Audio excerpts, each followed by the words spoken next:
Apple announced the brand new iPad Air 4, and I think it's a major deal for Apple as well as for you, the consumer. So let's not waste any more time and let's jump into the reasons why I think so.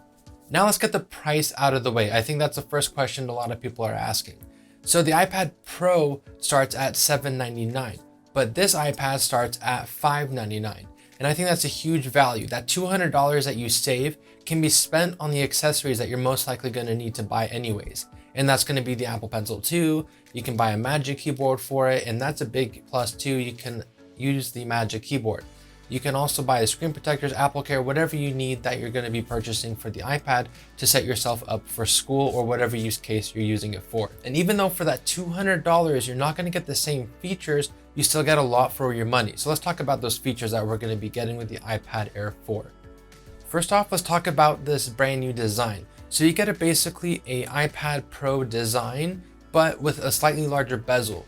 Overall, you're going to get a bigger screen compared to the old size, and this will be great for notes. When you're taking notes, you're going to need all the space you can get, and for like around 11-inch form factor, you're getting very close to what an actual paper is like. And I think this is a really portable size as well because it's not too big. Some people really don't like that 12.9-inch iPad Pro, and the 11-inch one, people like it just because it's so portable, it's lighter, and it's more like a book, like a notebook, maybe like a composition book instead of like a traditional full-size notebook.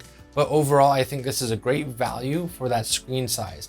And obviously the screen is not going to be the same quality as the iPad Pro, but it's really close. I think it just doesn't have that ProMotion display, but otherwise the color reproduction that Apple uses is very great.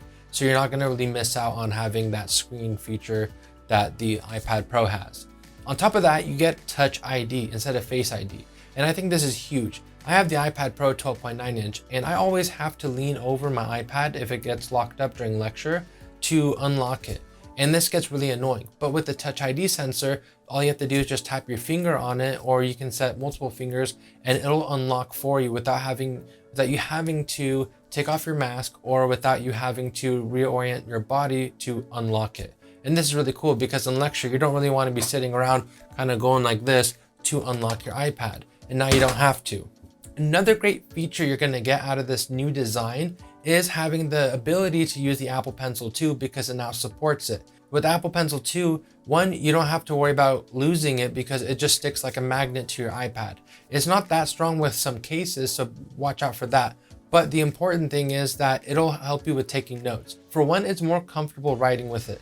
Another feature is that the Apple Pencil 2 has a sensor on it, so if you double tap it, you can switch between the different writing tools. For example, in Notability, you can actually switch between the pencil and the eraser really quickly just by that double tap, and that saves you a ton of time in lecture. So that's a really great feature for this new iPad, and I think you're going to really enjoy that with notes along with the extra space.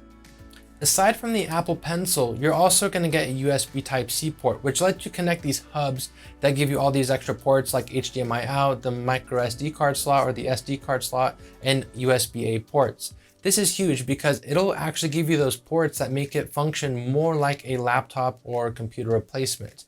And if you accompany that with a Magic Keyboard or the Logitech variant, then you're going to be able to actually replicate a laptop experience because you're going to have the ports, you're going to have the keyboard, and you're going to have the trackpad. And overall, this brings the whole bundle at a much lower cost. And I think that's what Apple wants for you to do, because if you go with the Pro models and you bundle everything together, especially with the 12.9-inch, you're rivaling the prices of the MacBook Pros.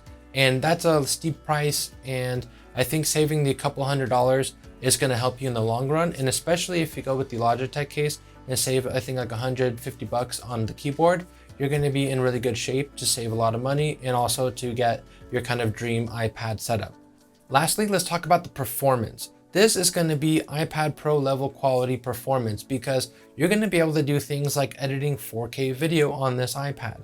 And that's insane for $600 because it's going to outperform even $2,500 MacBooks in some instances. You can see other people's experiences using LumaFusion and editing 4K video compared to their workflow on a computer. It processes the video a little bit better than those computer platforms, but you are kind of losing out on a lot of features. But at the same time, I'm just talking about the performance, and the performance is absolutely there for you.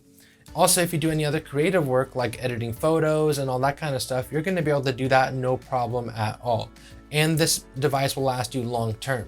I would probably suggest you getting the 256 gigabytes and spending the extra money on that, because over time you're going to fill up the iPad and that might take up some storage, or you can just buy iCloud. But over time, I think you're going to save more money if you just go ahead and get the 256 variant. Now, before I wrap up the video, if you're enjoying this video, don't forget to like and subscribe, as it does help me out a ton. So Apple hasn't actually released the iPad Air 4 yet, and it's not going to be out until October. So we don't actually know how well this device will perform or how well the Touch ID sensor will work. But if there's anything to tell from Apple and their quality control and their optimization, you're not going to have to worry about this, and you can just assume that it's going to be working really well. Now, obviously, reviews might come in and say otherwise, but I don't think you're going to be seeing that at all with Apple and their quality control with the iPad Pro.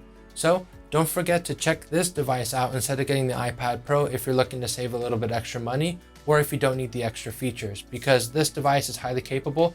And if I was in the market myself, I would probably go with this one or consider this one and make a close call between this one and the Pro. So if you enjoyed this video, don't forget to like and subscribe, as it does help me out a lot. And don't forget to take it easy with some tea, and I'll see you guys in the next one.